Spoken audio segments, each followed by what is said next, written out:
muestra el resultado global. Las notas aparecieron como comentario del examen. Sí, está, lo que pasa es que hay un filtro, Rodolfo, ¿viste? Cuando entras a la evaluación teórica como profesor, hay un filtro cuando ves las calificaciones que dice requiere calificación. O sea, todo lo que corregiste te lo va sacando. Entonces hay que ponerle sin filtro ahí abajo en la página.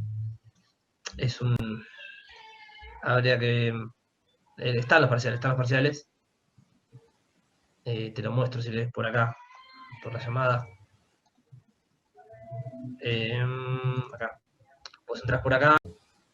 No sé si yo puedo compartir pantalla acá. Hoy recién no podía. Ahora no. te dejo. Ahora sí vas a ¿Vos me poder. habilitás? Ahí te habilité.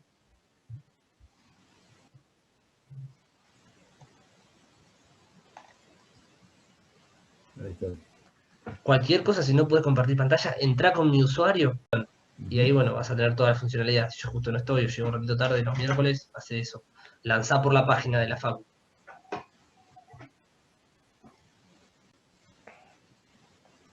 ¿Profe? Sí, no sé qué. Sí, yo. Tomás, ¿la semana que viene se mantiene la fecha del recuperatorio? En principio sí, ¿por qué preguntas? No, para saber.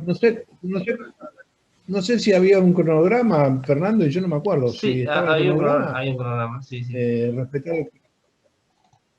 Y habría que respetar el cronograma porque, nada, salvo que quieran cambiarlo, pero así nos seamos un poco coherentes.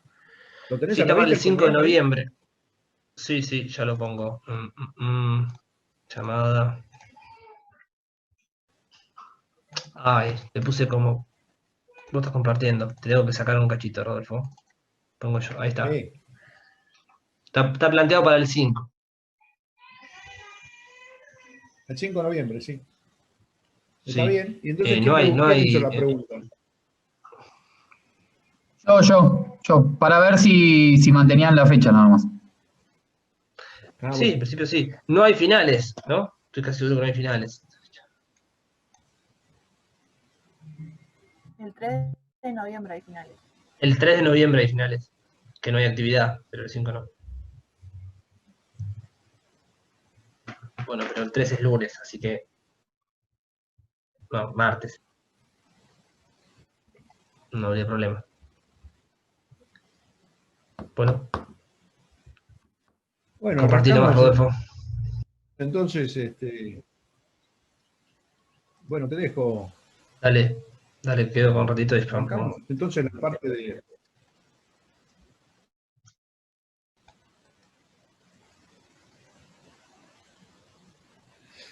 Arrancamos entonces el tema de uniones. Sí, escucho. ¿Pueden poner a grabar la clase, porfa? ¿Cómo no, te escuché cortado? Ah, genial, buenísimo, gracias. Bueno, vamos entonces hoy a ver, arrancar con la parte 2, la segunda parte de construcciones metálicas. Y bueno, arrancamos con el tema de uniones. En las estructuras metálicas es necesario, obviamente, fabricar las uniones. En las estructuras de hormigón, el hormigón, como se vuelca en estado pastoso, las uniones se formalizan casi automáticamente, digamos, ¿no? Pero en las estructuras metálicas hay que formalizar las uniones entre las columnas y las vigas, como ustedes están viendo ahí, de alguna forma manteniendo las condiciones que nosotros habíamos establecido en los cálculos de solicitación. Es decir, si algún apoyo se consideraba empotrado, hay que empotrarlo, y si se consideraba simplemente apoyado, hay que, de alguna forma, construir lo que se representó en el esquema teórico de verificaciones. Por lo tanto, las uniones son una condición necesaria para la buena ejecución de las estructuras metálicas. Y a veces, bueno, tienen sus inconvenientes y tienen sus costos, ¿no? Tienen sus costos importantes. Se las trata de en general, hacerlas todas de la misma medida, usando los mismos bulones, usando las mismas características para no complejizarla, porque de alguna forma se necesita dar facilidades para la construcción, porque son muchas, las uniones en general son unas cuantas. Entonces, se utilizan tal vez los mismos elementos, los mismos tamaños de bulones, las mismas calidades de los bulones, para realizar una unión. Bueno, ustedes están viendo ahí un empalme de una viga, con una columna, y la llegada de, bueno, distintas vigas, con vigas principales contra vigas secundarias. Bueno, hay combinaciones de, como ustedes ven, hay combinaciones de uniones soldadas y uniones abulonadas. En general, las uniones se realizan en el taller, tanto las abulonadas como las soldadas. Lo que pasa es que, bueno, en general hay una necesidad de trasladar, transportar determinados componentes metálicos en una longitud que se pueda transportar. Entonces, todo lo que se puede resolver en el taller se resuelve. Y en general, en el taller se hacen las uniones soldadas, y se fijan las uniones soldadas. Y se preparan las uniones abulonadas para producir los cortes necesarios para poder transportarlas. Entonces, ustedes ven ahí, bueno, cómo esta columna que se desarrolla tiene rigidizadores, tiene cortes, y de alguna forma este empalme se hace en principio en obra y después se va llevando al montaje, se hace en fábrica y después se va llevando para hacer un montaje en la obra. Bueno, vamos a ver, esto es lo que vamos el contenido de lo que vamos a ir viendo es esto. En principio, una clasificación de los pernos, cuál es el objetivo, cómo trabajan los pernos, ¿no? La parte 1 es justamente el trabajo de los pernos. Los pernos trabajan básicamente a tracción o a corte, o a una combinación de estas dos cuestiones. Entonces, lo primero que vamos a ver es cómo funcionan un perno. Y después, en la segunda parte de este módulo, vamos a ver el comportamiento de el conjunto de los bulones, es decir, la unión determinada. Ustedes ven acá los puntos 1, 2, 3, 4, 5, 6, son los comportamientos de un perno en funcionamientos diversos. Mientras que el punto 8, el 7 y el 8 básicamente es el comportamiento de una unión. Para determinar, saber cómo funciona una unión, primero tenemos que saber cómo funciona el perno individual. Bien. Las referencias que nosotros tenemos. Bueno, el manual Sidor, que la Siderúrgica del Orinoco tiene un libro muy bueno, y yo siempre lo tomo como referencia. El Bresler, que es un libro histórico. La guía de diseño de la ISC, que es nuestra norma base. Bueno, especificaciones de los tornillos. Todos ustedes saben que los tornillos hay fabricantes y hay distintas especificaciones según las normas. Nosotros la norma que vamos a estudiar, bueno, son las normas ASTM, con los tornillos calidades A325 y A490. Les recuerdo estas dos denominaciones, porque esta es la denominación de las calidades, es decir, del componente de la mezcla del acero para el que determina distintas calidades para los bulones. Después hay algunas guías de diseño de cómo se resuelven algunas uniones particulares, como es la placa extrema, que es de uso extendido. La placa extrema es lo que ustedes tienen acá en esta fotografía, acá a la derecha, se me pasa a la derecha y abajo. Esta es una unión con una chapa extrema, es decir, la viga termina en una chapa transversal en la cual se transfiere el corte y el momento. Bueno, hay unas guías de diseño de la ISC, que es la guía de diseño 4, la 16 y la 17, que la 4 y la 16 hablan de placa extrema, y la 17 ya de bulones de alta resistencia.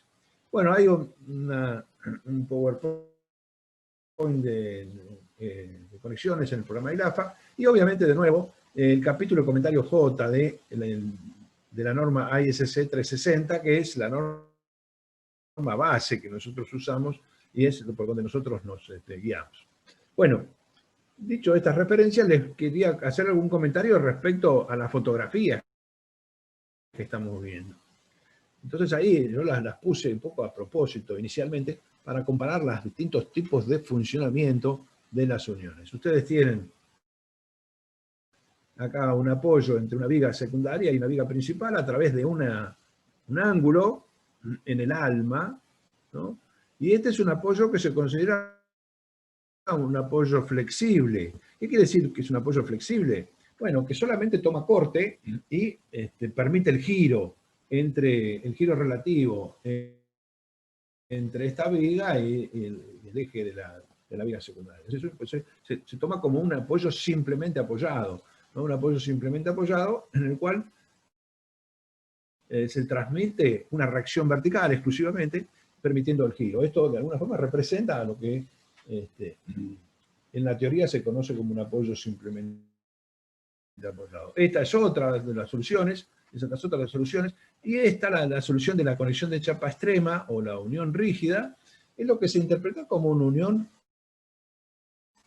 empotrada, o un nudo rígido si se quiere, en el cual se puede transferir momentos. Fíjense que para transferir momentos es necesario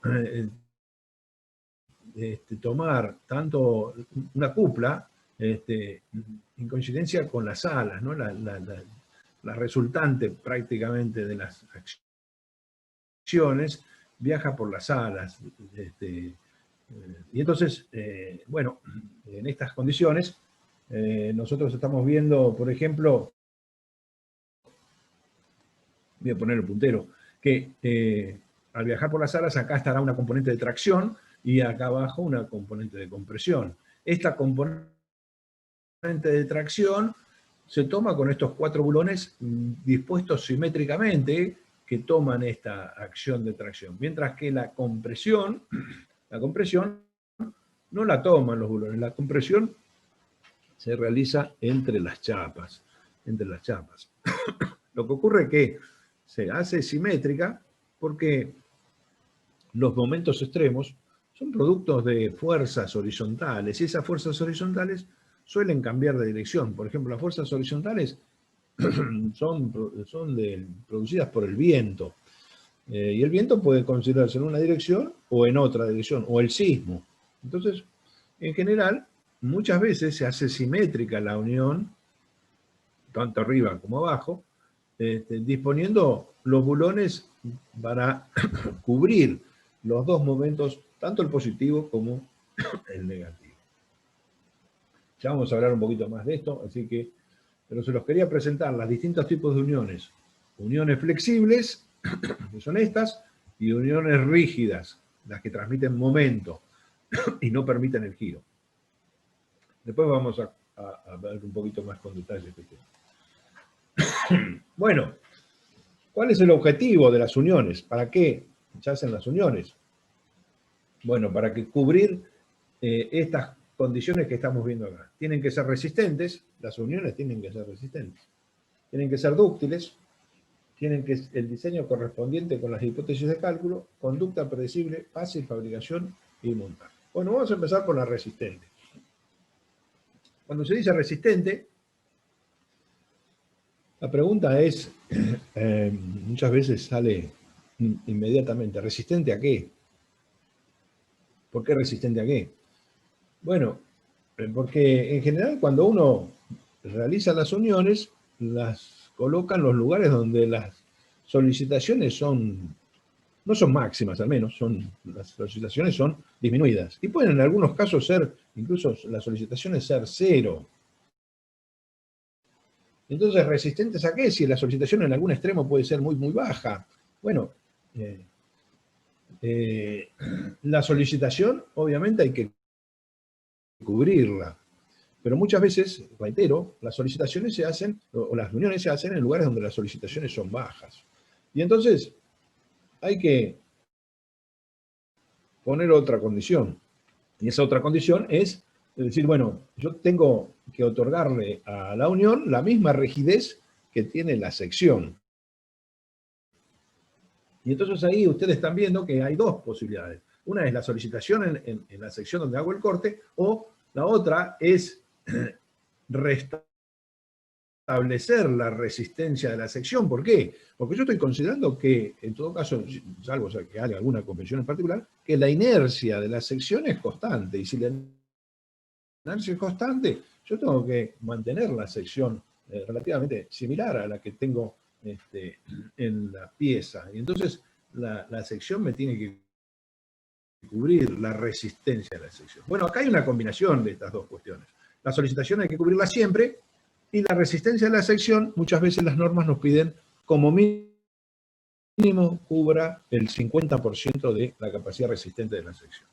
La segunda cuestión, tienen que ser dúctiles, obviamente, ya reconocimos cuáles son los beneficios de la ductilidad o los peligros de la no ductilidad. Y en este sentido, las uniones, ustedes se están fijando, son un conjunto de cuestiones donde se producen agujeros, se producen discontinuidades, se producen situaciones en las cuales, bueno, hay triaxialidad de tensiones, y entonces tenemos que trabajar con materiales dúctiles que sabemos que nos van a garantizar un comportamiento en el cual primero avisa nuestra rotura, con una deformación previa a la rotura.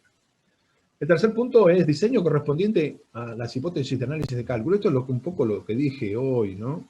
Si yo supuse que tengo un apoyo simple, bueno, tengo que garantizar el giro, y si yo propuse un apoyo empotrado, tengo que dar las condiciones para que el diseño sea compatible. Es decir, el diseño tiene que ser correspondiente con lo que yo preví en la hipótesis de cálculo.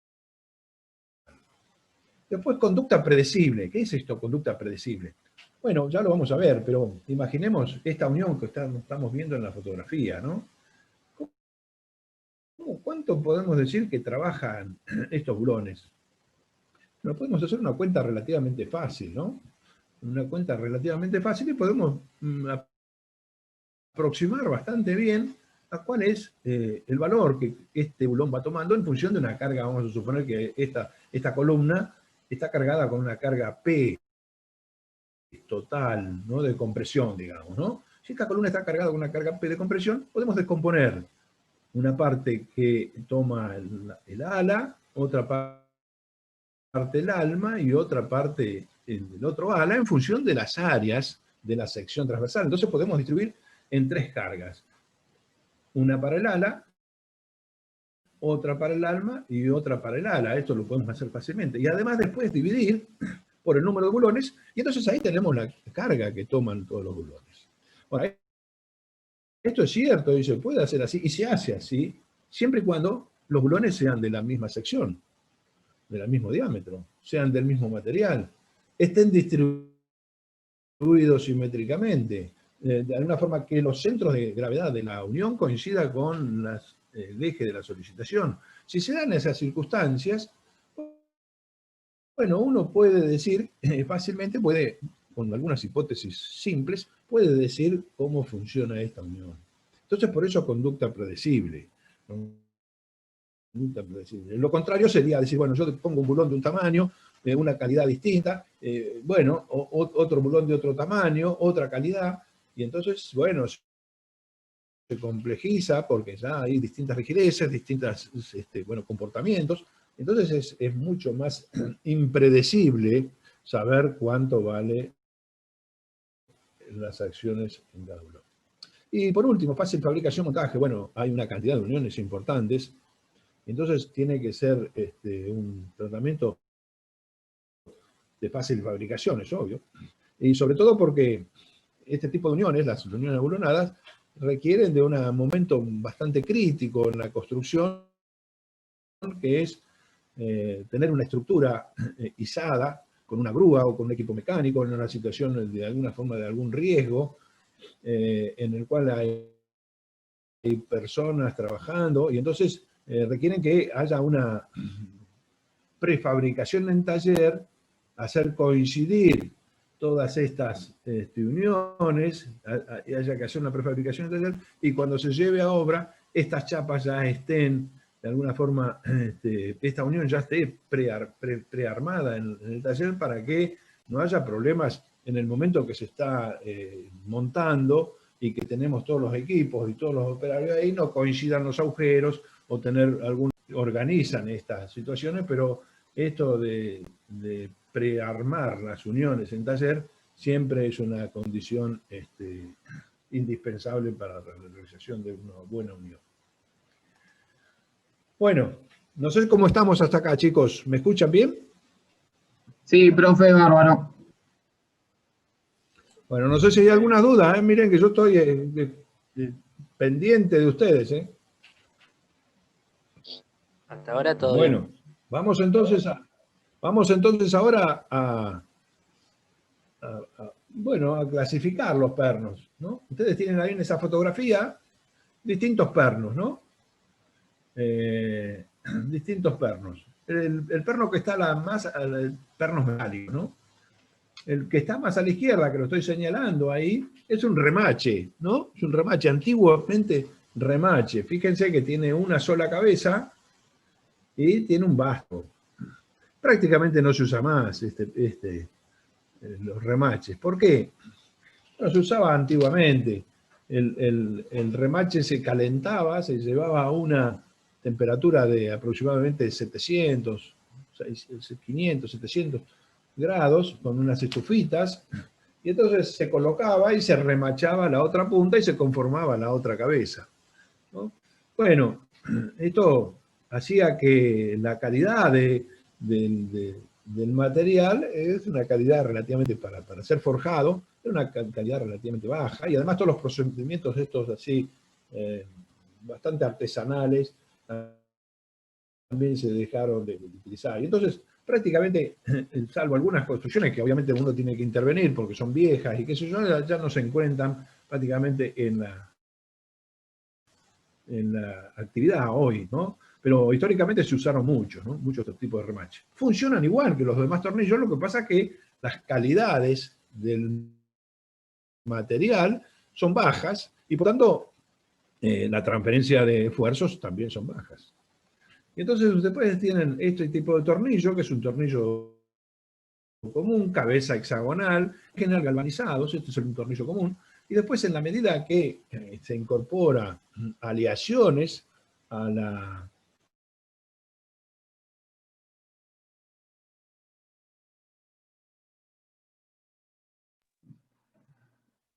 Yo lo dejé de escuchar al profe, no sé los demás. Ah, sí.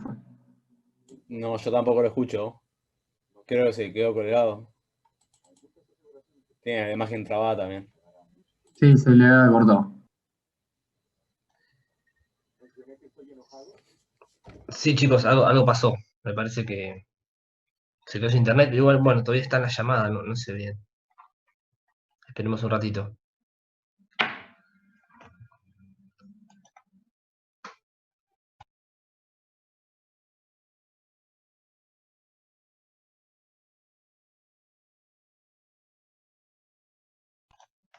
Bueno, se ve que se ha quedado sin internet. Esperamos un ratito a ver si vuelve. Por lo pronto les comento que estoy corrigiendo, así que entre hoy y mañana van a tener resultado del parcial de práctica. Bueno, Mañana hay clase de consulta para los que no han rendido y bueno, por tema de práctica también. Y bueno, no vamos a dar nada todavía de TPs nuevos porque tenemos que esperar un poquito la teoría. Así que bueno, hay clase de consulta del integrador y de cuestiones prácticas. Trabajos 1 a 4, básicamente. Esperamos un ratito a ver si retorna el profesor.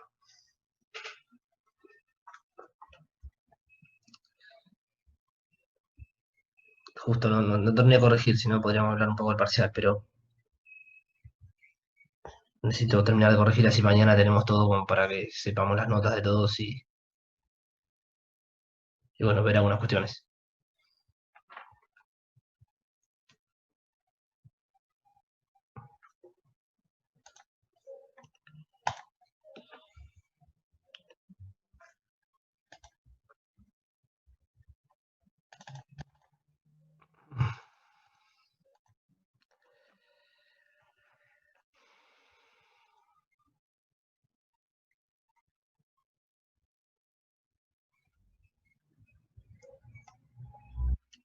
Bueno, yo le voy a mandar un mensaje y ahí ahora les aviso si me responde.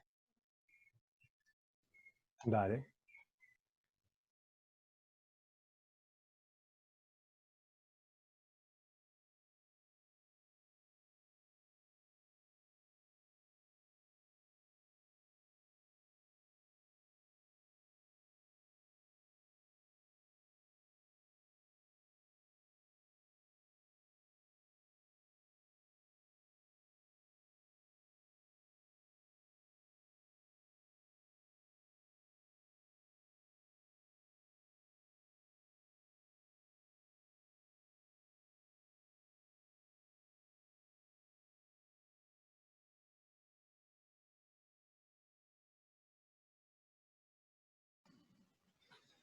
Hola chicos, ¿me escuchan de nuevo? Sí, Sí, ahora profe. sí, profe. Disculpenme, se me quedé sin internet, no sé qué habrá pasado, pero me saltó. Estoy con un problema de internet acá, bastante complejo. Y ahora no puedo Ahora sí, ahí te compartir permití. pantalla. Ahí te permití, Rodolfo, ahí te permití. Qué lucha que es esto, che. Ahora sí,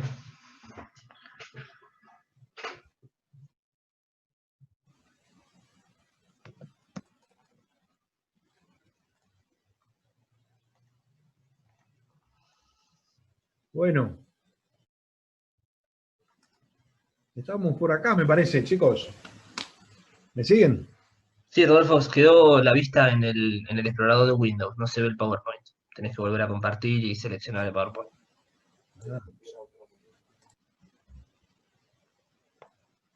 ¿No se ve?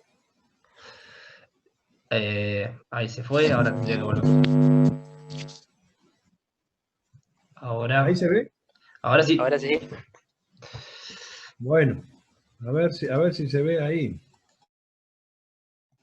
Sí, Bueno, ahí. se ve. Bueno, les agradezco, chicos. Bueno, estamos por acá y yo estaba viendo los remaches, los tornillos comunes y los tornillos de alta resistencia, ¿no? Alta resistencia, bueno, de izquierda a derecha. Y estaba diciendo que, bueno, todos son cabeza hexagonal, están normalizados y tienen una garantía de fábrica en cuanto a sus resistencias. ¿Cuáles son las ventajas? Un poco para repasar lo que dice ahí, ¿no? Rapidez en el atornillado y menor tiempo de ejecución de obra. Es rápido, pero hay que prearmarla. No se requiere mano de obra especializada, inspección visual sencilla, facilidad para sustituir piezas ganadas, mayor calidad en obra. Las desventajas. Hay un trabajo en taller importante, hay que preparar esas placas, hay que de alguna forma matrizar un poco toda la unión. Cuidado en la elaboración de los planos de taller y de montaje, mayor precisión, todas las precisiones, todos al milímetro, ¿no? Mayor peso en la estructura porque hay placas adicionales de empalme que hay que solapar, ¿no? Para poder ejecutar la unión. Entonces, estas son las ventajas y las desventajas. Bueno, la clasificación, habíamos visto recién, bueno, acá tienen las distintas clasificaciones según las distintas normas, ¿no? Ustedes saben que hay distintas normas. La ASTM es la norma norteamericana, las normas, puesta ahí una norma europea, la NBE, y hay una norma de la norma alemana, la DIN, que son las normas principales, ¿no? En cuanto que esas normas dictan, de alguna forma, cómo es la matricería de cada tipo de tornillo, las longitudes, sus tuercas y demás. Ustedes acá ven en esta fotografía cómo es un tornillo, ¿no? Obviamente todos los conocemos porque es un tornillo, pero la cabeza está acá. La longitud, el tornillo se designa por tres cuestiones o tres dimensiones. Por su diámetro nominal en la zona del vástago, su diámetro nominal en la zona del vástago, su longitud total, a partir de esta cabeza, su longitud total, y por su calidad. Esas tres cosas son las que definen a un perro. Calidad, diámetro y longitud, ¿no? Esas tres cosas. Y bueno, después las calidades las tienen ustedes acá.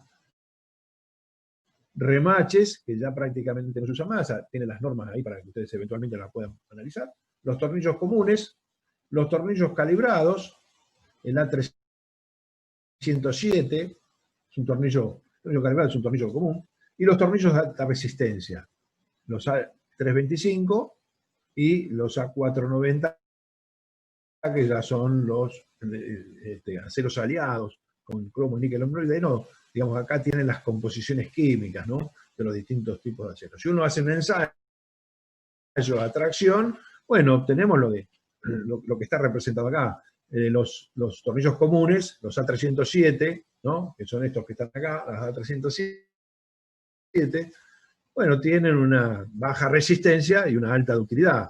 En la medida que yo le incorporo aleaciones o carbono a la mezcla, ¿no?, que básicamente, ¿qué hago? Le otorgo mayor resistencia, pero le quito ductilidad. Y ahí está la 325 y la 490 para un ejemplo, un tornillo de 7 octavos y longitud de apriete 92 milímetros.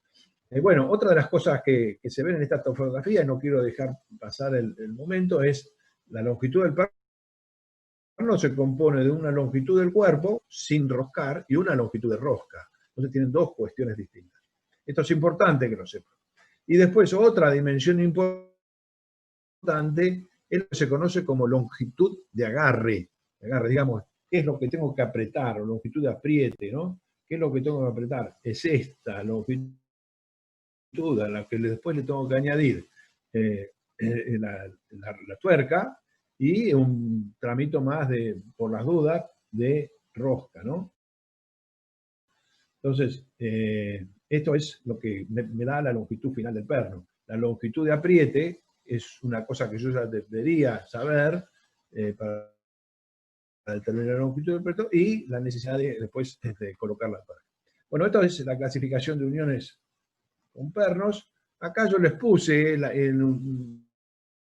bueno, esto es una tablita de la DIN, cómo son las características garantizadas que tienen las distintas normas. En este caso, las normas DIN 267 para tornillos. Bueno, fíjense, las distintas calidades están dadas acá: 4A, 4D, 4S, 5D, 6, hasta 8G y 10K, que son los tornillos de alta resistencia, y las distintas consideraciones respecto a dureza, resistencia y demás cuestiones que fijan la norma. Esto es lo que me garantiza el fabricante para cada tipo de tornillo. En remaches, lo mismo. Fíjense, el remache es la norma DIN 302. Acá tienen los distintos diámetros: 10, 12, 14, 10 milímetros de diámetro, y nos fija las dimensiones geométricas de la cabeza, bueno, la curvatura, bueno, todas las dimensiones. Entonces, bueno, esto es lo que nos dan las normas. Las normas nos fijan todo este tipo de dimensiones que el fabricante lo tiene que respetar. Pero es un ejemplo que puse nada más para que vean. Acá hay otra parte de la norma DIN 768 que involucra lo que yo les había comentado. El diámetro, como milimétrico 10, ustedes saben que la norma europea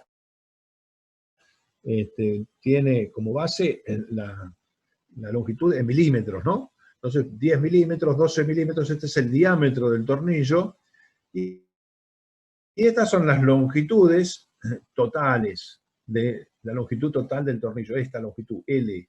Fíjense que hay una cantidad de variaciones para los distintos tipos de diámetro, hay una variedad importante. Yo creo que en el mercado no se consigue tanta variedad, acá hay muchas variedades. Fíjense, para este tornillo M16 hay todas estas variedades según la norma. Después en el comercio uno encuentra muchísimo menos, ¿no?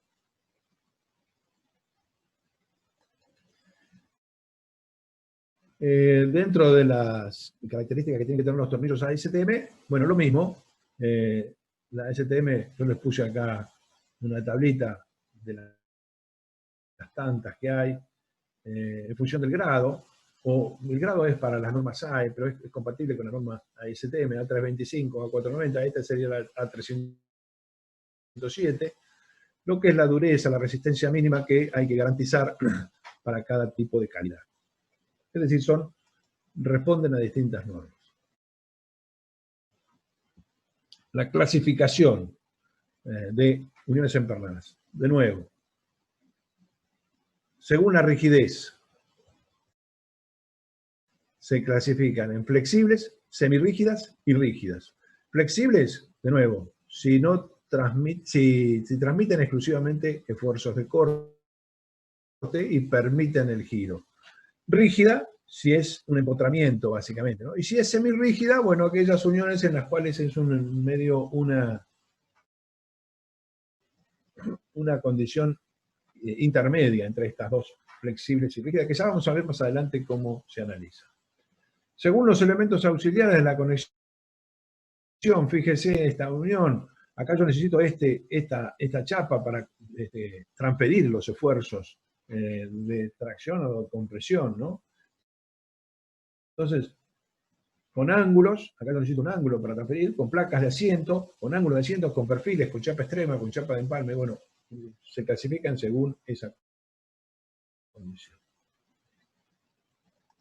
Según los esfuerzos que transmiten, ¿no? Los esfuerzos que transmiten pueden ser perpendiculares al eje del tornillo, este es el eje del tornillo, analizamos este es el eje del tornillo, los esfuerzos pueden ser perpendiculares, esfuerzos de corte, perpendiculares, o de tracción, en el mismo sentido de los tornillos, o una combinación de estos.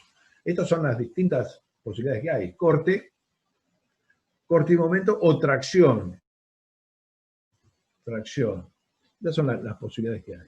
Según el lugar de instalación, puede ser instalación en taller o puede ser instalación en obra. En general, se trata de que se fabrica en taller y se arma en obra, ¿no? Y según el mecanismo de resistencia, acá esto es muy importante y por eso lo puse en rojo, ¿no? Según el mecanismo de resistencia, hay bulones tipo aplastamiento o apriete ajustado, que lo llama la norma como apriete ajustado. Nosotros en el vulgo lo llamamos aplastamiento. O bulones tipo fricción o deslizamiento crítico, según la norma. ¿Cuál es la diferencia entre estos dos comportamientos? En que en los bulones tipo fricción yo tengo que asegurar un esfuerzo de tracción en el apriete que me garantice la fricción. Esa es la diferencia fundamental. Y ya después vamos a ver estos tipos de funcionamiento. Bueno, ahí hay algunas fotografías con cómo se disponen los bulones, ¿no? Las distancias que hay que dejar entre ejes de bulones, ¿no? Las separaciones que hay que dejar en general, hay que dejar 3 diámetros como mínimo de separación entre los tipos de bulones. Bueno, acá este ejemplo me gusta darlo porque, bueno, uno ve cómo es el funcionamiento de los distintos tipos de bulones. Tenemos en el caso una columna, que está acá representada, y una ménsula conformada por esta chapa, esta cartela, como dice ahí, que está reforzada por un ángulo, y ese ángulo después finalmente tiene una especie de perfil IPN, perfil doble-T, en el cual tiene esta carga P, ¿no? Visto frontalmente, como dice acá, este es el perfil IPN, y aquí estaría la carga P. Esta es la cartela, y aquí están los dos ángulos en vista, a ambos lados, para tomar los esfuerzos debidos a la carga P. Es lo que se llama, en general, un monorriel es esto, ¿no? Un monorriel con la carga es P. Ahora, hay una cantidad de bulones acá dispuestos, ustedes que tienen una letra, ¿no? Fíjense, acá hay unos bulones con la letra A, dispuestos acá, en esta condición, que serían estos los bulones tipo A. Hay unos bulones tipo B, que son estos que están acá, estos 3, estos bulones tipo B, que serían estos bulones que están acá en vista. Hay unos bulones tipo C, que están en esta parte de la ménsula, ¿no? Los bulones tipo C, que están en la parte superior de esta ménsula, y hay los bulones tipo D, que están en la parte inferior de esta ménsula. Y después hay unos bulones tipo E que están acá en este tramo de el perfil. La pregunta entonces ahora es, chicos, a ver si me escuchan, ¿cómo funcionan los distintos bulones A, B, C, D y E? ¿A qué funcionan? Para esta carga, ¿no? ¿A qué funcionan para esta carga? ¿Me escuchan? Sí. Bueno, a ver, los bulones tipo A, que son estos que están funcionando acá, funcionan Atracción. atracción. ¿Por qué? Porque el Porque esfuerzo. están absorbiendo el peso de la palanquilla que está abajo, del perfil de abajo. Exacto, porque la dirección, fíjate, la dirección de la carga P está en la misma dirección del eje de tornillo. Entonces funcionan a tracción. Los pernos funcionan a tracción. Mientras más carga P nosotros le pongamos, mayor tracción tengo en el tornillo. ¿Está claro eso? Sí. Los bulones tipo B, que son estos que están acá, que serían estos que están acá. Corte. Ahí. Imaginemos la carga acá, en este lugar. A ver si la puedo dibujar, la carga acá. Acá. Sería acá. Una carga acá, sí. Bueno, le puse el amarillo que no se ve mucho, ¿no? ¿Cómo están? La carga P es perpendicular al eje del tornillo. El eje del tornillo es ese Sí. que está ahí, ¿no? Es perpendicular al eje del tornillo. El eje del tornillo es este. Y la carga P es esta. Entonces, la carga me produce corte en el tornillo. Pero fíjense que es corte doble porque tengo un plano de corte acá y otro plano de corte acá. Corte doble. Si tuviera un solo ángulo, el corte sería simple. Bien, sigamos. Profe, ¿ahí no tenés también aplastamiento en el perfil? ¿No puede causarse aplastamiento? Sí, estamos viendo cómo está el funcionamiento de los bulones ahora. Hay distintas cuestiones, pero lo que estamos analizando es cómo funcionan los bulones. Obvio que hay distintas condiciones en los perfiles, sí, pero estamos viendo cómo funcionan cada tipo de bulón. El A, el B, el C, el D y el E. El A dijimos tracción. El B, corte.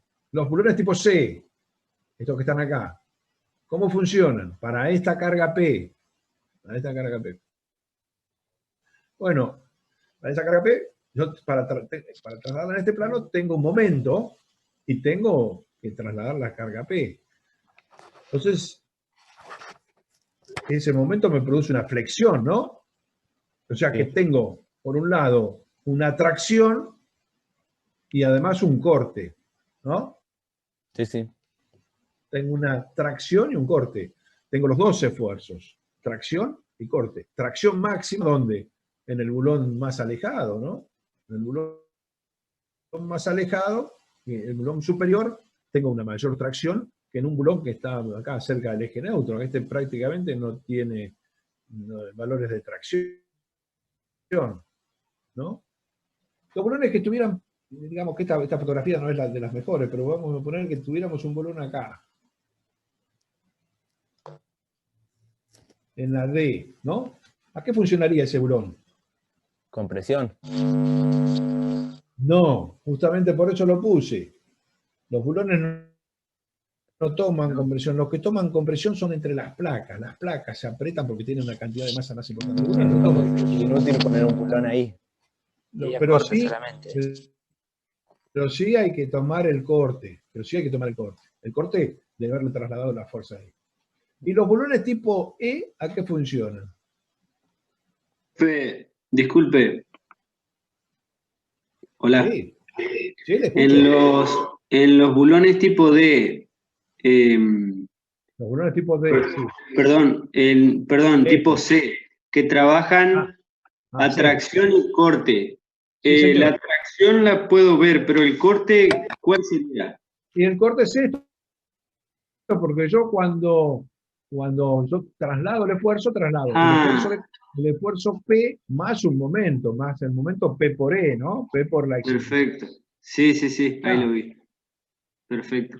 Siempre relacionado a esta carga. Esta es la carga externa, ¿no? P es la carga Sí, sí, externa. sí. Siempre hay que tener presente dónde está la carga externa que yo tengo que transmitir. ¿Está claro? Sí, está claro. Bueno, entonces sigamos un poquito.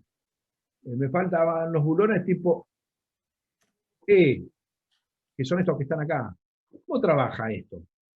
P que me produce. P me produce una tracción acá y una compresión acá. Acá me produce una tracción. Vamos a dibujarlo así. Y acá me produce una compresión entre esta placa, ¿no? ¿Se ve? Ahora, ¿para qué me sirve el bulón E? ¿Y a qué trabaja? Bueno, me sirve para contener esta pieza, este ángulo. ¿Y ese ángulo para qué está colocado ahí? Bueno, si yo no lo tuviera, este ángulo, posiblemente tendría una abolladura de la placa porque acá tengo una compresión. Acá tengo una compresión. Producto de que la descomposición del esfuerzo P en estas dos direcciones, ¿no? Que hago un equilibrio de nudo, acá queda una tracción y acá queda una compresión. Entonces esta compresión me puede producir una abolladura si no tengo rigidizado con estos ángulos. Lo que me da en estos ángulos me da más inercia, no está sola la chapa, y entonces se me produce, tengo una mayor radio de giro, y entonces me produce una mayor estabilidad. Ahora, esto ocurre, como habíamos visto con los fenómenos de pandeo, antes de que se produzca el pandeo. Mientras no hay pandeo, ahí no tengo esfuerzo, y por lo tanto necesito que estos bulones generen un funcionamiento monolítico, como dice acá, un funcionamiento monolítico. Y en general, bueno, lo que se usa, se colocan los mismos diámetros que en toda la demás sección para no generar de alguna forma complicaciones o errores, posibles errores en la montajita, y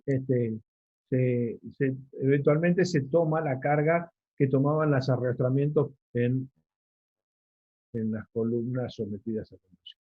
Pero bueno, esto quiero que lo entiendan, si no se entendió, es porque es fundamental y después lo vamos a seguir usando.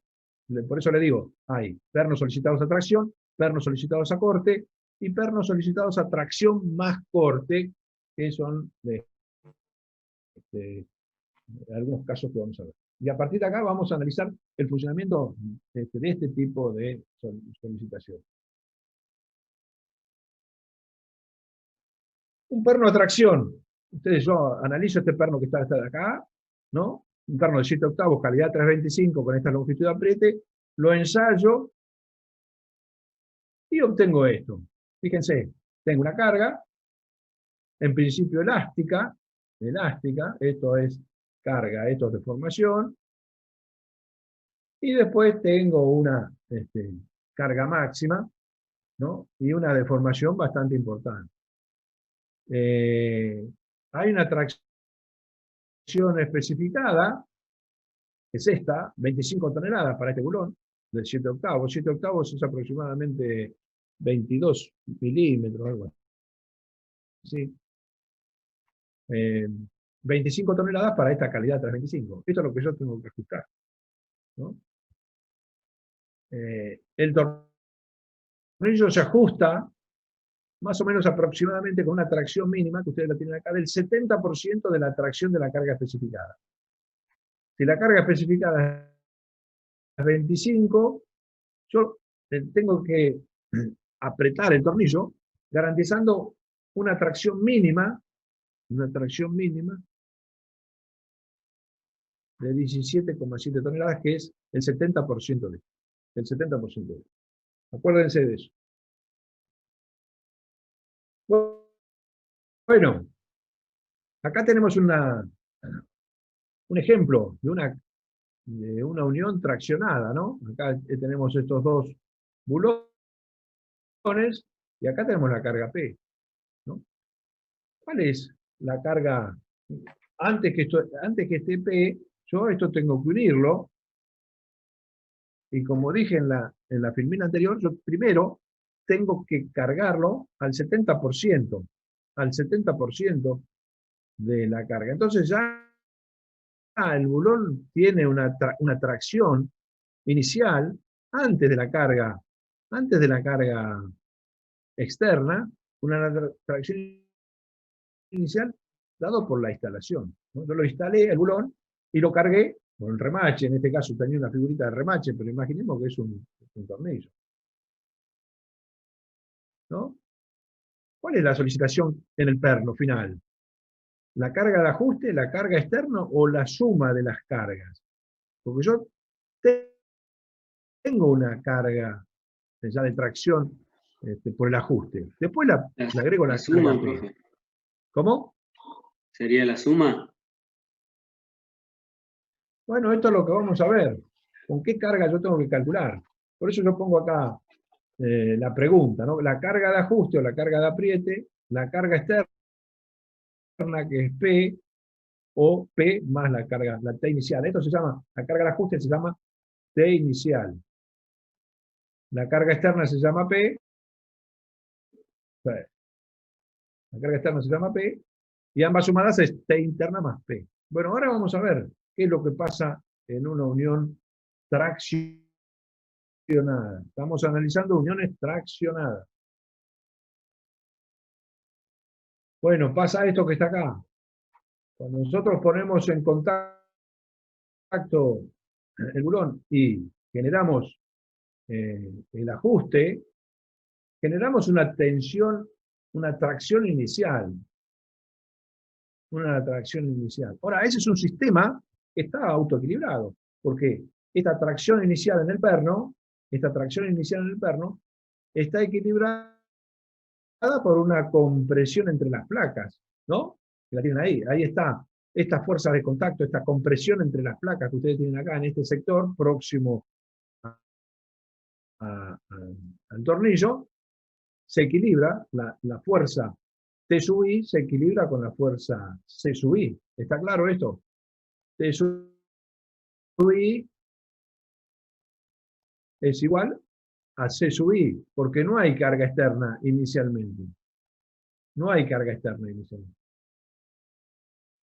¿Se entendió esto? Antes de colocar la carga. En esas condiciones, coloco la carga externa P. ¿Qué es lo que pasa cuando coloco la carga externa P? Bueno, imaginemos que yo cargo con P, se produce una sobrecarga en el tornillo de tracción, es cierto, se produce una sobrecarga del tornillo de tracción, pero se produce una descarga del contacto entre las placas. ¿Y cómo es esa relación? Bueno, está representada acá, en estas condiciones. Fíjense, esta es un diagrama de esfuerzos y estas son diagramas de elongaciones en el perno y estos en las chapas. La chapa, como tiene una superficie de contacto mucho más grande, tiene una rigidez más grande y por lo tanto la pendiente por lo que se carga o se descarga va a ser mayor. Esta pendiente es mayor que esta pendiente que es la de perno. Y entonces, cuando yo aplico una carga P, que está acá en este eje, en el eje de las fuerzas, una parte recarga el perno y otra carga descarga la carga de compresión. C. Hasta que se llega a un punto en que esta carga P descarga toda la chapa, ¿no? Como es más rígida la chapa, como es más rígida y tiene, por lo tanto, una pendiente mucho mayor, la descarga de la chapa se produce más rápidamente que la carga en el perno. Y se produce finalmente la separación de las placas. Una vez que se separan las placas, si yo sigo incrementando la carga aplicada a P, toda la carga P la toma el tornillo. Esto se ve en este último gráfico. Esta es la carga aplicada a P y esta es la carga en el tornillo. Inicialmente, ¿dónde estamos parados? Inicialmente estamos acá. T sub I, carga aplicada a 0. T sub I, carga aplicada a 0. Cuando yo empiezo a cargar P, empieza a crecer la carga en el tornillo, pero crece lentamente. ¿Por qué? Porque una gran parte de la carga P se me gasta en descomprimir la placa. Cuando la placa se descomprimió, bueno, la carga P es igual a la carga T. Y entonces a partir de acá es 45 grados. Por eso 45 grados es cuando esta es igual a esta. Y se llega hasta acá hasta que se produce la falla en un punto máximo. Moraleja de esta cuestión, chicos. Moraleja de esta cuestión. La carga final es la carga aplicada. La carga aplicada. La carga aplicada P. O sea, me tengo que olvidar de la carga de ajuste. Si vamos a la filmina anterior, cuando yo hacía la pregunta, esta es esta la respuesta. La solicitación en el perno que tengo que tener en cuenta es exclusivamente la carga externa. No tengo que tener en cuenta la carga de ajuste. ¿Se entendió esto?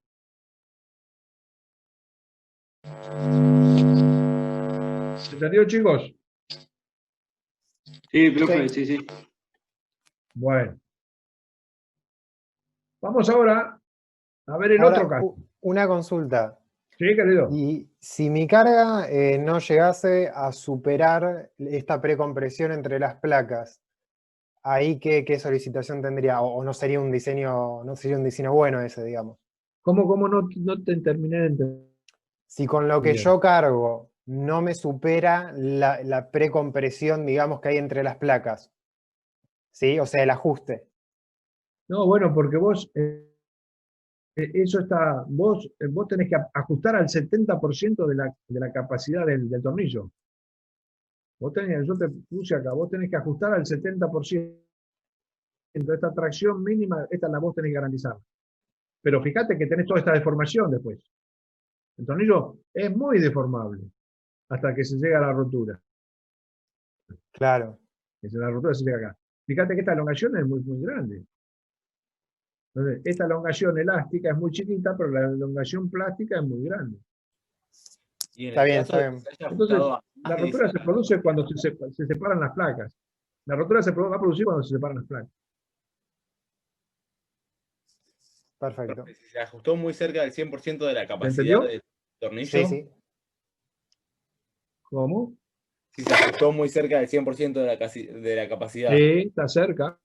Pero, ¿qué pasa si... Pero bueno, eso es lo que dice la norma. Hay que ajustarla con más del 70%. Bueno, sigamos. ¿Cómo es el otro comportamiento? El comportamiento al corte, ¿no? Imaginemos que acá tenemos esta placa, no sé si se ve, pero digamos, dibujada en corte sería una placa así, la otra placa así. A ver si me dibujo. Y los bulones, vamos a dibujar en azul, vamos a buscar que están así. Bueno, me está saliendo más o menos, ¿eh? Ahí está. Puse 3. Acá hay muchos más bulones, ¿no? Entonces la carga es esta. Tengo una carga ahí y otra carga acá. Esta carga me produce corte en estos tornillos, ¿se ve? La carga está en dirección perpendicular al eje del tornillo. ¿Se ve esto, chicos? Sí, sí, sí. Bien, ¿cómo funciona esto? ¿Cómo funciona esto? Bueno, funciona con este esquema que está representado acá. En ordenadas tengo esfuerzos o tensiones, y en abscisas tenemos deformación. En principio, como yo estos tornillos los ajusté,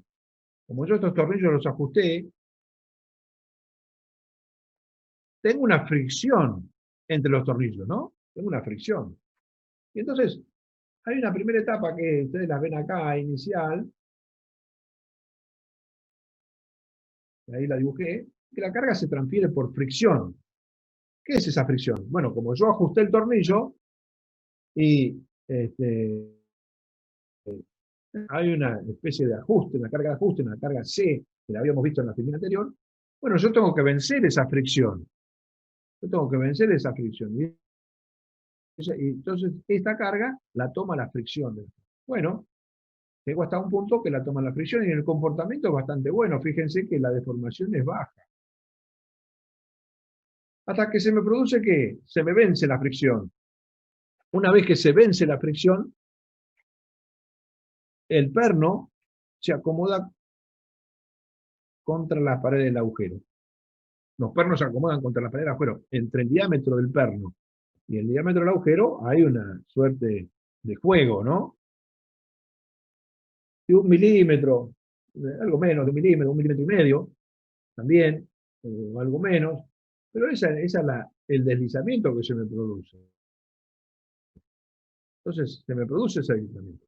¿Se agotó la capacidad resistente? No, no se agotó. Después se empieza a tomar más carga, a tomar más esfuerzo, pero trabajando como lo que se conoce por aplastamiento. Es decir, el perno se aplasta contra la chapa y sigue tomando carga, y es la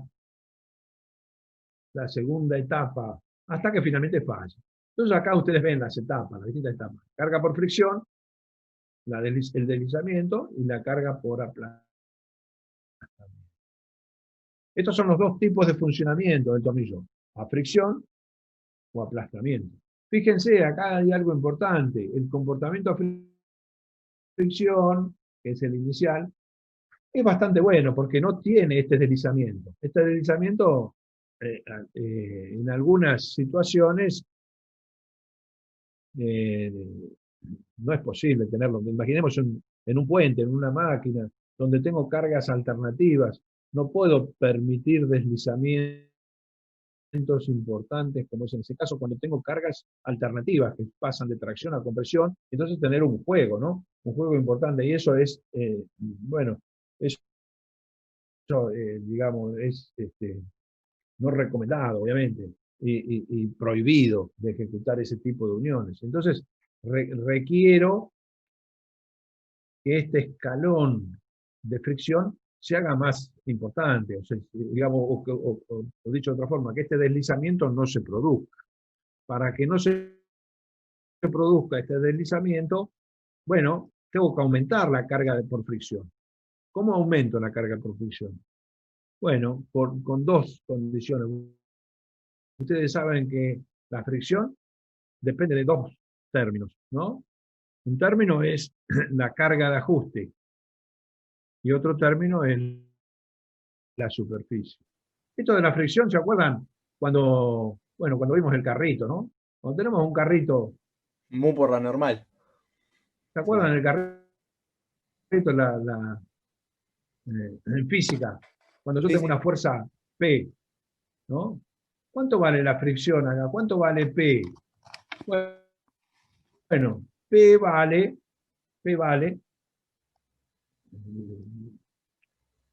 lo que sería el peso de este bloque que por el coeficiente mu de fricción.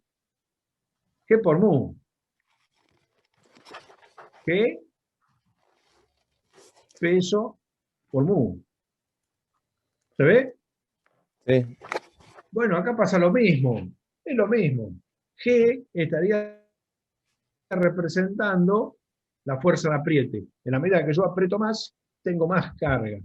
Sí, mu, siempre lo tomamos así, como mu por la normal al plano de exacto. deslizamiento. Porque si el plano está inclinado, Exacto, mu por la vertical, la normal es la fuerza de apriete. Exacto. Está inclinado, es una componente del peso más las otras fuerzas que lo lleven al plano de deslizamiento.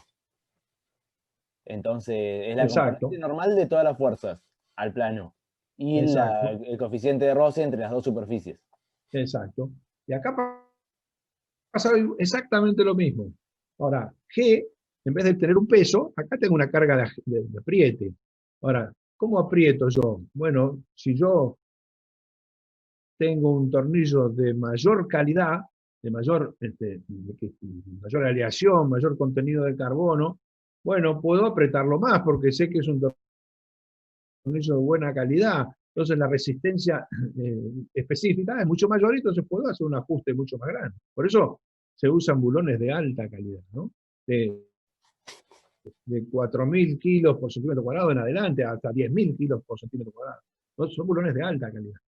Y en el segundo término, mu, ¿con qué tiene que ver? Bueno, tiene que ver con la superficie que yo le dé. Si yo le dejo una superficie aceitada, con aceites, bueno, ese mu es bajo. Ahora, si yo de alguna forma le hago un arenado, le dejo una superficie rugosa y le genero una condición apropiada para que se transfiera ese coeficiente mu, bueno, depende de la superficie que yo le entregue a esa unión. Entonces son las dos condiciones. Ahora, esas dos condiciones, fíjense, que yo las tengo que garantizar y las tengo que inspeccionar.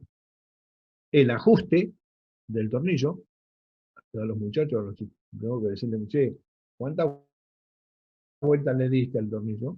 ¿Cómo sé que le aplicaste el apriete que tenés que aplicarle? Y la segunda cuestión, ¿cómo me dejaste la superficie para que esté libre de aceites, de polvo, de otro tipo de sustancias, y que tener esa cuestión? Por lo tanto, hay que garantizar estas dos cosas, G y mu. En cambio, en el otro criterio, bueno, no necesito nada, porque yo tengo un bulón, si lo ajustó, y si no lo ajustó, no lo ajustó.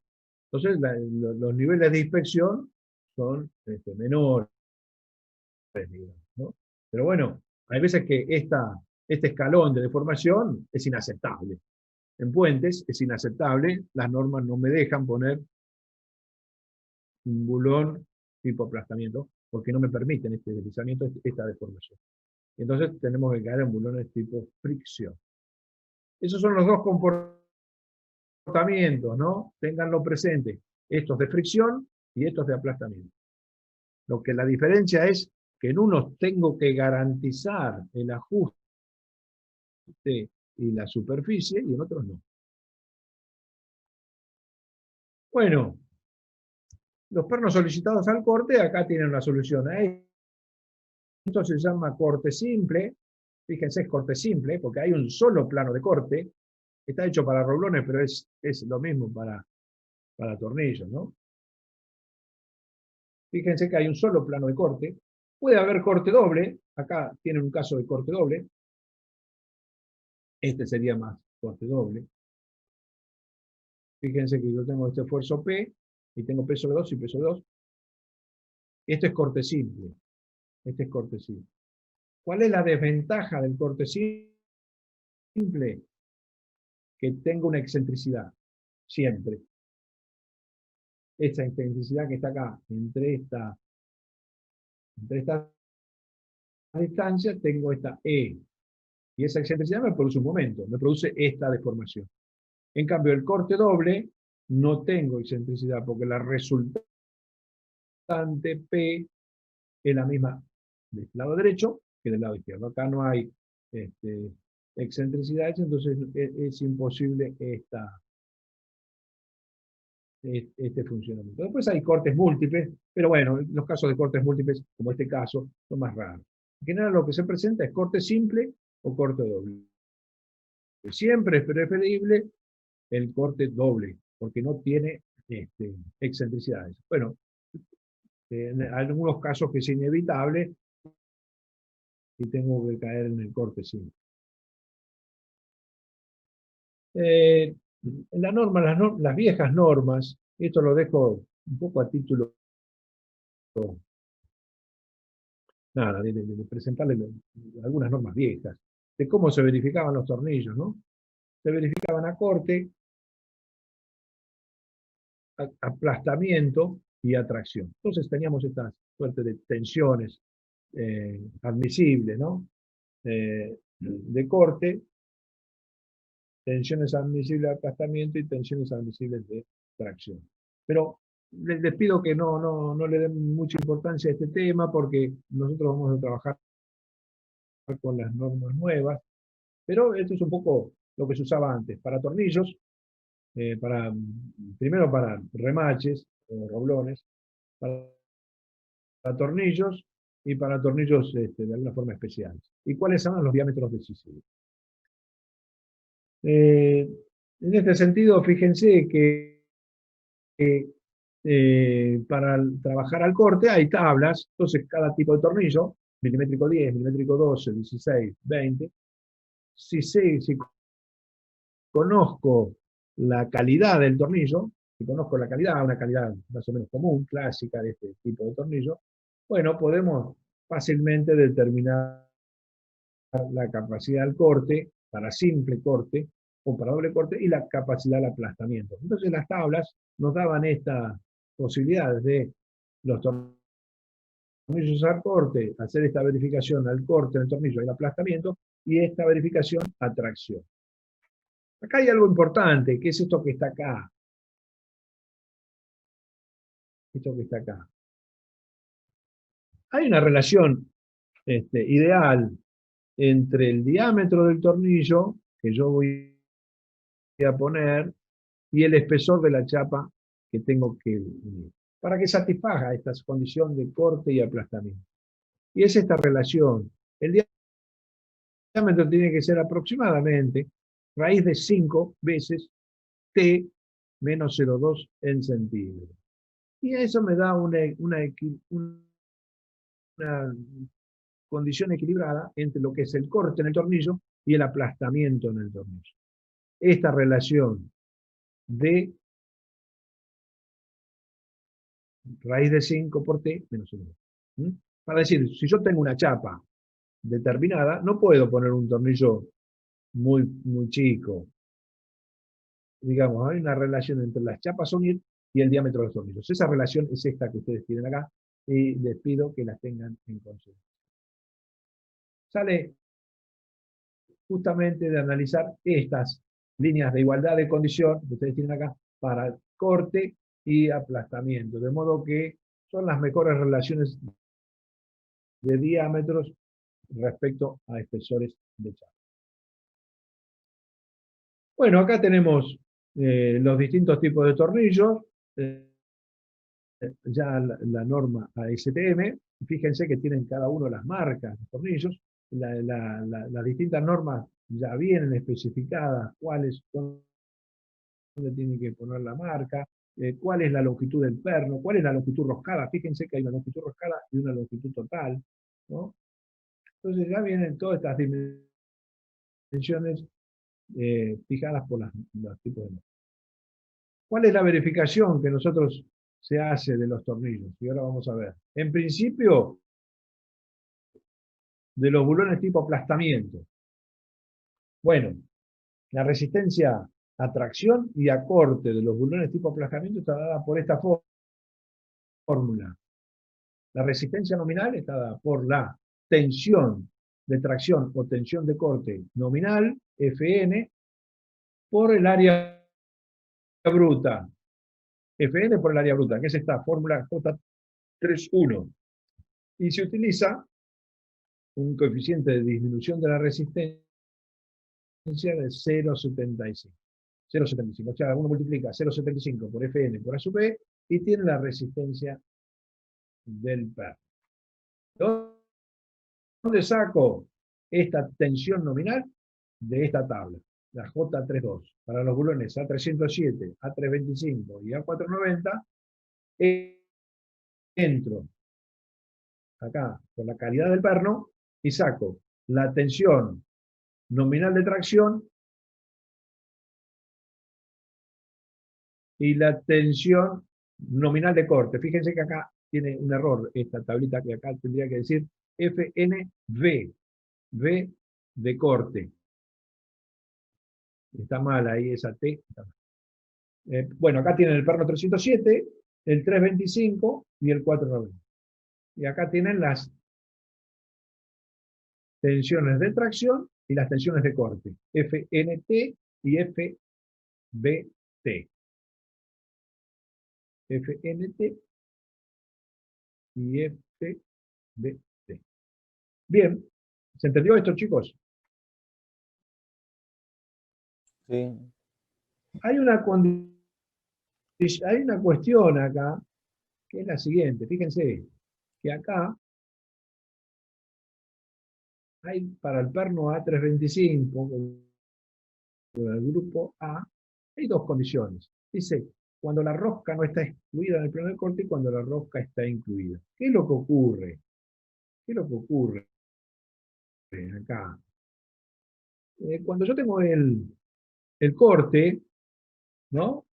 El plano de corte, ¿dónde se ubica? Se ubica en este lugar. No puedo. Acá, este es el lugar de corte.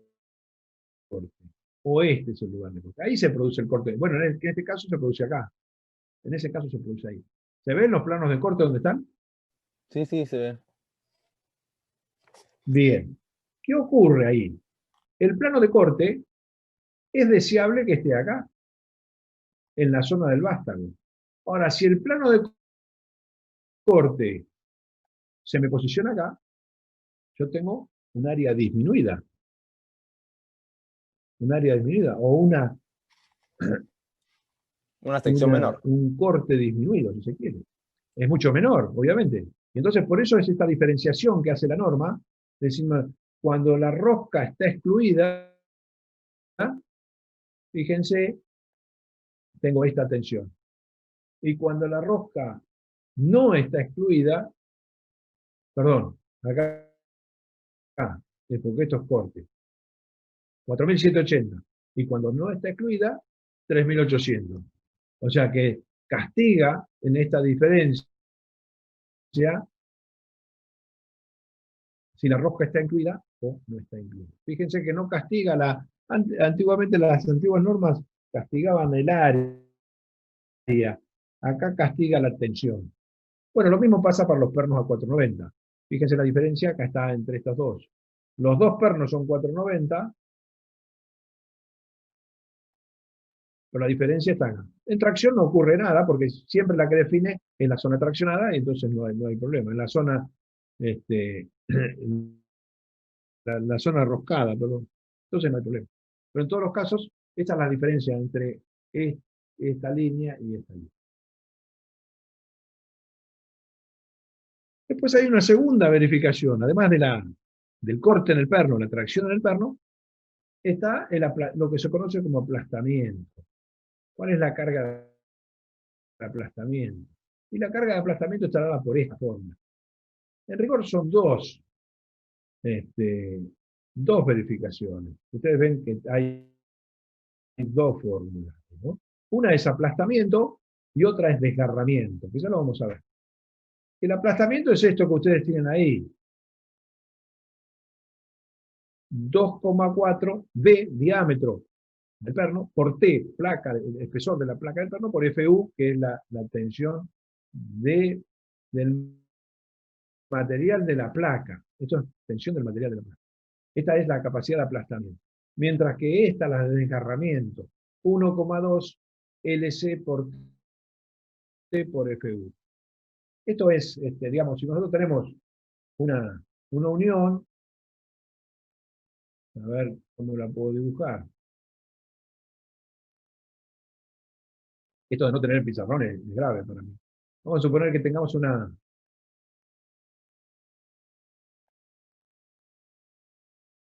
unión así, ¿no? Y acá tenemos la tracción.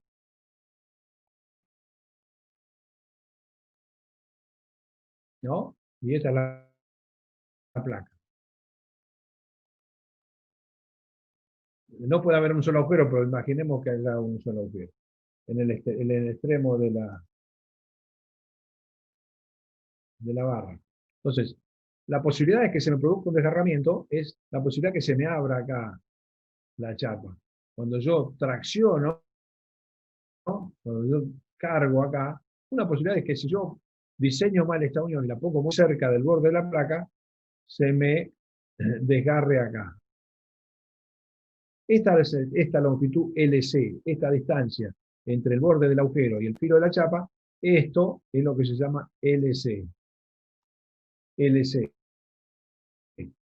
T es el espesor y FU es la componente de la calidad del metal de la chapa. Entonces, estos dos parámetros, uno es el desgarramiento que estoy poniendo acá y otro es el aplastamiento. Eso es lo que hay que verificar. En el caso particular en que tengamos tracción más corte, tengo interacción. Y la interacción se resuelve acá, como ustedes están viendo en esta formulita. Acá tengo tracción, acá tengo corte, ¿no? Mientras las componentes no sean importantes, no superen el 30% del valor total, no hay problema. Ahora, cuando superan el 30%, ya aparece esta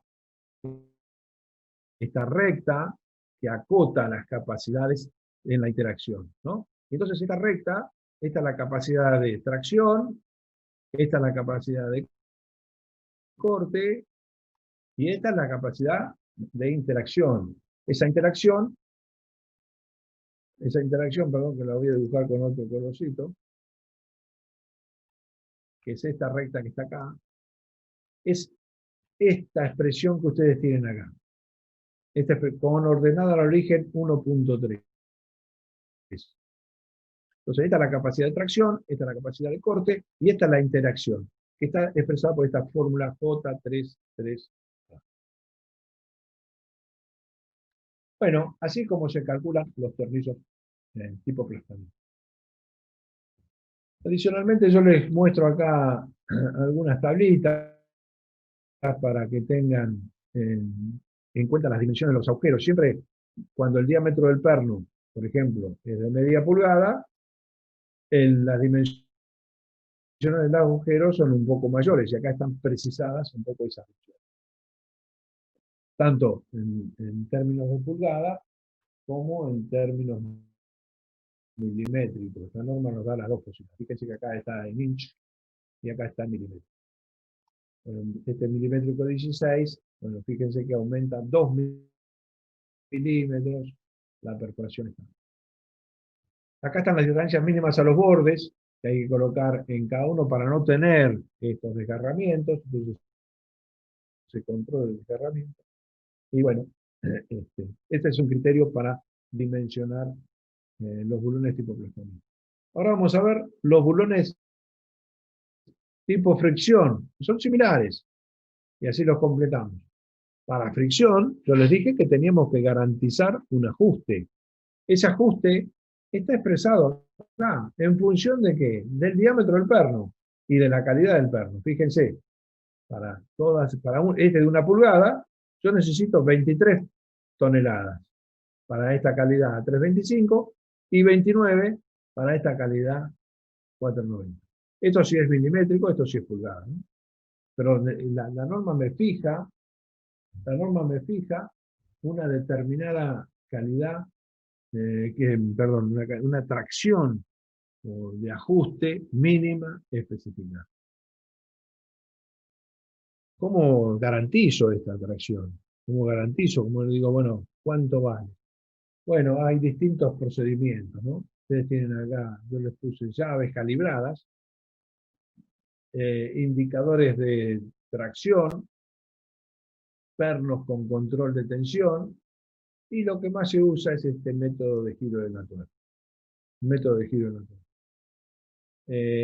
Bueno, fíjense, siempre hay que garantizar esto, el 70% de la resistencia mínima especificada, que es esto. ¿Me esperan un segundo, por favor?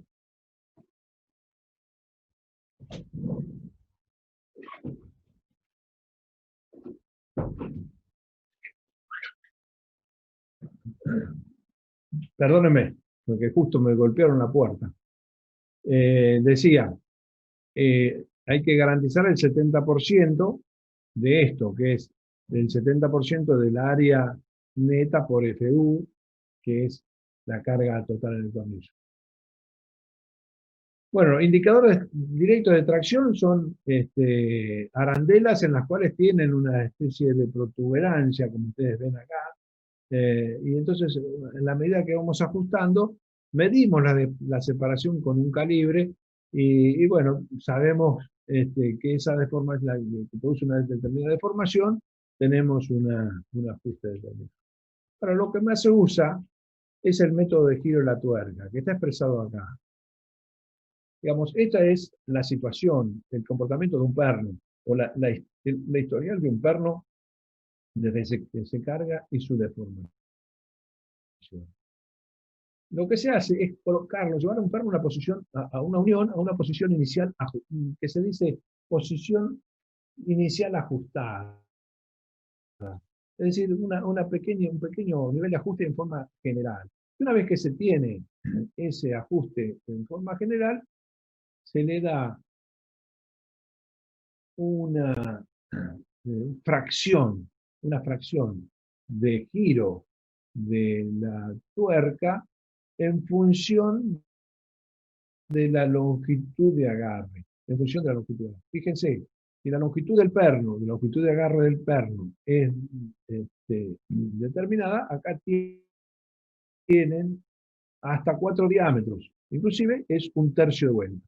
Más de 4 diámetros, media vuelta, en más de 8 diámetros, 2 tercios de vuelta. Esto es lo que se conoce como el método de giro de la tuerca, que es el método más utilizado. Es decir, en función de la longitud de agarre, es la fracción de giro que yo hago de la tuerca. ¿Por qué la fracción de giro?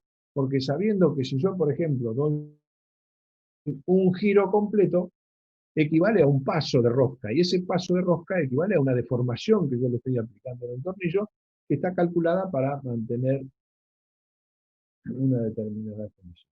Y con eso garantizo la carga de prueba, porque yo, digamos, si yo doy una fracción, una deformación determinada, yo siempre caigo en esta zona que es superior al 70% de la carga necesaria, que es la carga de prueba. Esta es la deformación que yo le aplico para estar superando el 70%, pero obviamente está inferior a la margen de error.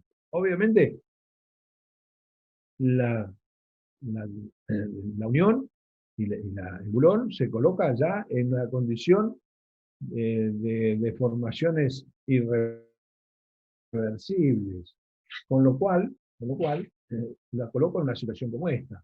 Entonces, si yo descargo el bulón y lo vuelvo a cargar,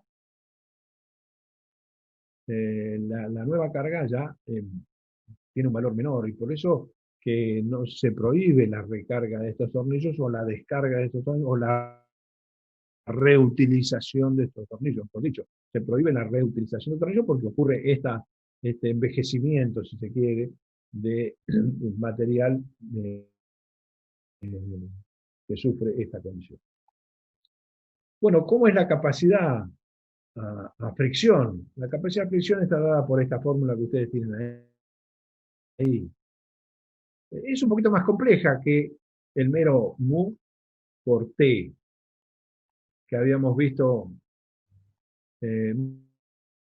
Mu por t sería la relación de esto que habíamos visto, cuánto vale la fricción. Vale el coeficiente mu por t sub b. La norma le agrega, como siempre, algunos coeficientes más que vamos a ver cómo son. Y finalmente toma esta posición, que es la J34, que es mu por un coeficiente d por hf por t sub b por ns. Veamos qué es esto.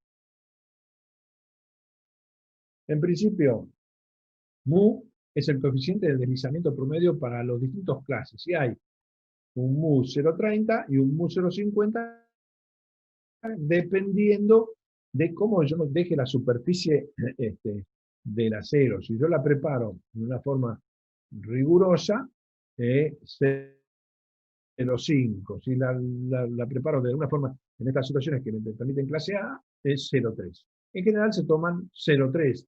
En los casos más comunes, nosotros siempre trabajamos con coeficiente mu de 0,3. El coeficiente T sub B, este coeficiente es el que nos había dado la norma de ajustes mínimos para cada perno, o sea, yo tengo que asegurar este coeficiente. Después tengo este coeficiente D. D es un multiplicador de 1,13. ¿Qué ocurre? Cuando en general yo tengo varias tornillos. Entonces, como yo siempre digo que la carga del 70% es mínima, como la carga del 70% es mínima, la norma me permite aumentar un 13% la capacidad de resolución final de la norma. El T sub B es la tracción mínima del conector, especificada por la tabla. Esto ya lo habíamos visto en la tabla J31. Y hay otro factor que es el HF, que es un factor de rellenos. A veces se necesita hacer suplementos. En la mayoría de los casos no es necesario poner suplementos, pero eventualmente hay que colocar suplementos, y entonces esos suplementos generan una disminución de la capacidad de fricción. Entonces la tienen en cuenta en esa condición, pero si no, en todos los casos ese coeficiente HF es 1. Y finalmente, N, un término N, es el número de planos de deslizamiento que en corte simple es 1, en corte doble es 2, en corte múltiple obviamente es N. Esas son las diferencias que hay en los parámetros de fricción. Finalmente, la interacción para las uniones en las cuales tienes solicitaciones de tracción y solicitaciones de corte en la misma unión, se tratan con este coeficiente de interacción K sub S, que nosotros obviamente trabajamos con el RFD y por lo tanto es el K sub SC superior, que son la disminución de la capacidad de tracción producto del corte, que está expresado en los estados. Finalmente, y acá sí termino, nosotros preparamos, acá con Fernando, una tablita que simplifica todo esto. Ustedes a lo mejor me siguieron y se perdieron, pero esta tablita, de alguna forma, es un cuadro que resume todo lo que acabamos de decir. Fíjense, a la izquierda, tenemos los bulones tipo aplastamiento y los bulones tipo fricción, uno y otro. Y después, arriba tenemos los tipos de solicitación que se pueden dar: tracción, corte o tracción más corte. Y entonces en cada caso está lo que hay que aplicar para la verificación. En el caso de tracción, Fn por A sub P, es decir, la tensión Fnt por el área, donde Fnt se obtiene en la tabla J32, y el área A sub P es el área bruta del tornillo, y el coeficiente phi, acá aparece una F, pero este coeficiente phi, no, coeficiente de reducción, la coeficiente de reducción de acá cuando se habrá cambiado tipo de letra, ¿no? En vez de phi quedó F, es 0,75, ¿no? Entonces, phi es el coeficiente de reducción de resistencia. Entonces, aplica esta fórmula y se obtiene la capacidad de tracción. La capacidad de corte, bueno, habíamos visto el corte en el tornillo, el aplastamiento del tornillo y el desgarramiento del tornillo. La mínima de estas nos da la capacidad de corte. Y la capacidad de tracción más corte, las fórmulas de interacción. En bulones tipo fricción, lo mismo. Para tracción, para corte, la fórmula que habíamos visto, esta M de nuevo, esta M no es M, sino que es mu, pero bueno, se corrige cuando adopta la tipología de letra bonita esta. Esta F es phi, por eso acá aparece mu como M también. Y bueno, esta es la capacidad corte, ¿no? Así que, bueno, con esto termino. No sé si hay alguna duda, chicos, respecto a la utilización, pero bueno, con esta tablita yo creo que resumimos bastante bien la posibilidad de algunos ejemplos que pueden hacer tanto con bulones tipo aplastamiento como bulones tipo fricción para las distintas solicitaciones. Tracción, corte y tracción más corte. No sé si con esto yo termino. La segunda parte la damos la clase que viene, el miércoles que viene. No sé si hay algunas preguntas que me quieran hacer respecto a lo que vamos a ver.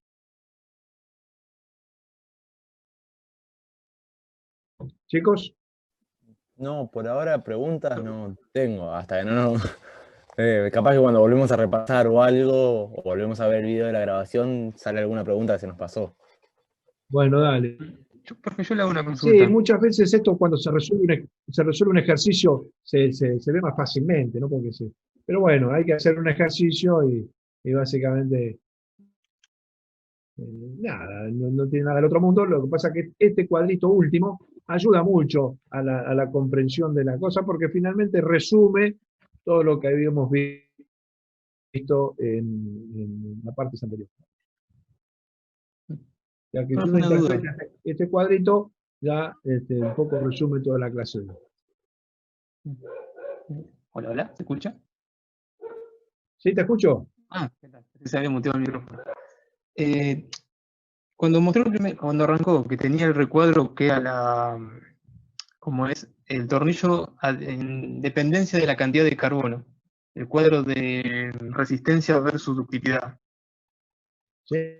¿Qué tipo de, a ver, dependiendo de la unión o dependiendo de la obra, se trabajan con distintos tornillos, digamos, distintas resistencias? No, por así obviamente decirlo? siempre se trata de trabajar con el mismo tornillo. Lo que ocurre es que, como yo te dije, los tornillos que se están utilizando hoy en día son tornillos básicamente a fricción, porque los tornillos a fricción te dan bastante ventaja. Pero obviamente hay que aprovechar esas ventajas. O sea, acá tenés esas diferencias. Claro. ¿No? Una 325, una 490 tiene una resistencia superior. Y entonces vos ponés tornillos más chicos, la unión se te hace más chica, entonces concentrás los esfuerzos, bueno, y te reduce las cuestiones. Ahora, una vez que uno pone un tipo de tornillo, en general se utiliza, lo más utilizado son los A325, ¿no? En el mercado lo que más se utiliza es este tornillo intermedio, ¿no? Hay que hacer un promedio ni tan dúctil ni tan Sí. resistente, digamos. Por así Sí. decirlo. Bien, bien, bien. Y otra pregunta. Dependiendo de cómo trabaje la unión, también que la próxima Filmina mostró que trabajan a tracción, doble corte, corte simple. También se trabaja con el mismo tornillo, digamos. Por ejemplo, el A325 para todo. Ahí, exactamente. Sí, cuando vos usás, uno trata de usar las mismas calidades e incluso los mismos diámetros, ¿no? Para no estar complicándole la vida al montajista ni al fabricante. Entonces uno trata de poner tal vez 2 diámetros, digamos, ¿no? Pero no complejizarle la cuestión porque después pone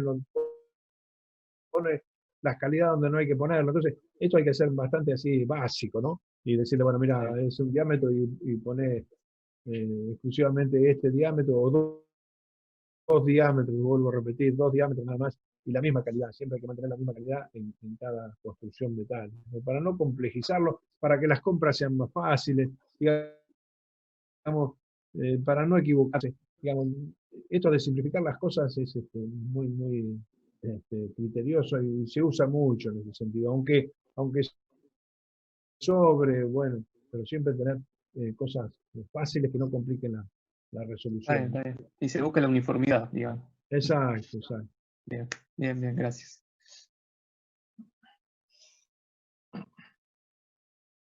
Bueno, chicos, recuerden esto que es importante, les digo, esta relación entre el espesor de las placas que tengo que unir y el diámetro del tornillo, ¿no? Esto es importante. Entre el espesor de las placas a unir, si el espesor de las placas es muy finito, el tornillo tiene que ser de diámetro chico. Si el espesor de las placas es más grande, los tornillos tienen que ser un poco más grandes. Ahora, ¿en qué relación? En esta relación. ¿Sí? Esto es importante. Porque, digamos, uno, cuando hace la unión, ya tiene los perfiles que tiene que unir, ya sabe los perfiles que tiene que unir. Y entonces, le digo, bueno, ¿qué diámetro uso? Bueno, se arranca acá, con este predimensional.